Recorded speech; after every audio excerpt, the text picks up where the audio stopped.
हमारे पास एक आज पेशेंट आया जो आरटीए रोड ट्रैफिक एक्सीडेंट का पेशेंट है और इस पेशेंट की बताया जा रहा है कि 4 दिन पहले शादी हुई है और बेचारे का एक्सीडेंट हो गया। आप देख सकते हैं अभी इसको लेफ़्ट साइड के ब्रेन में इसको बहुत ज़्यादा ब्लीड है और इसको बेसल गैंग्लियन पर हाइपोटेंस हो चुका है।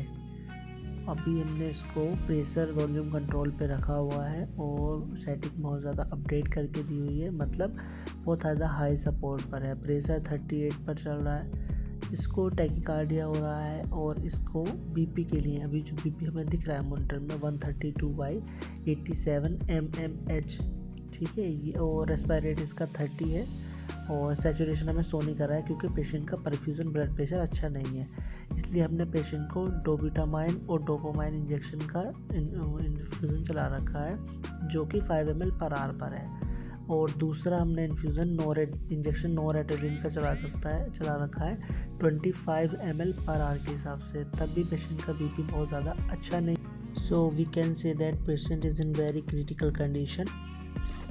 और इस पेशेंट का सबसे पहले हमने हेमोडायनेमिक में हम देख रहे हैं कि इसका जो बीपी है वो फॉल कर रहा है। और मेनली सबसे मोस्ट इम्पोर्टेंट चीज़, इस पेशेंट को कल ही डीपीटी डीप वेन थ्रोम्बोसिस हुआ है जिसकी वजह से ये इन्फ्यूजन जो चल रहा है हेपारिन चल रहा है। तो पेशेंट को जो है पल्मोनरी एम्बोलिज्म हो चुका है, उससे बचाने के लिए, उसको ठीक करने के लिए, ट्रीट करने के लिए हमने हेपारिन चलाया हुआ है। यानी कि जब पेशेंट को पल्मोनरी एम्बोलिज्म हो जाता है तो हम किसी भी पेशेंट को हेपारिन दे सकते हैं, ठीक है। यानी कि ब्लड थिनर देते हैं, वारफेरिन दे सकते हैं, हेपारिन दे सकते हैं, ठीक है, एनोक्स हेपारिन दे सकते हैं, ये सब इसका ट्रीटमेंट रहता है। ये इस पेशेंट का हमारे आईसीयू में दूसरा दिन है और ओवरऑल इस पेशेंट की कंडीशन बिल्कुल भी अच्छी नहीं है क्योंकि इस पेशेंट का सीपीआर एक बार हो चुका है। सीपीआर मतलब कार्डियोपल्मोनरी रेससिटेशन हो चुका है, यानी कि हार्ट बीट एक बार बंद हो गई थी तो उसको जो है हमने सीपीआर करके वापस ले आए हैं। अभी पेशेंट ठीक है, काफ़ी ज़्यादा पहले से बेटर है और सेटिंग्स हमने वही रखी हुई हैं क्योंकि पेशेंट उसी सेटिंग पर मेंटेन कर रहा है। और पेशेंट को अभी भी टैकीकार्डिया हो रहा है और पहले से मतलब बहुत ज़्यादा कंडीशन इसकी डाउन है, तो इसके चांसेस ये हैं कि रिकवरी के चांसेस बहुत ज़्यादा कम हो चुके हैं पेशेंट के।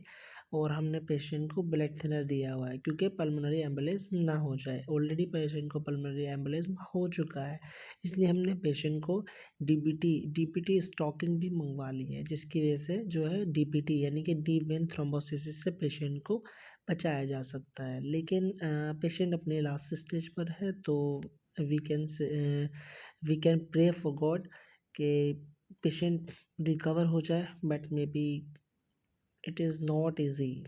सो प्लीज़ प्रे फॉर हिम, मतलब दुआ करें इस पेशेंट के लिए कि जल्द से जल्द ये रिकवर हो जाए और ये पेशेंट ठीक हो जाए। तो आइए जानते हैं थोड़ा सा मेरे बारे में। Myself doctor Naushad Ali as a ICU RMO।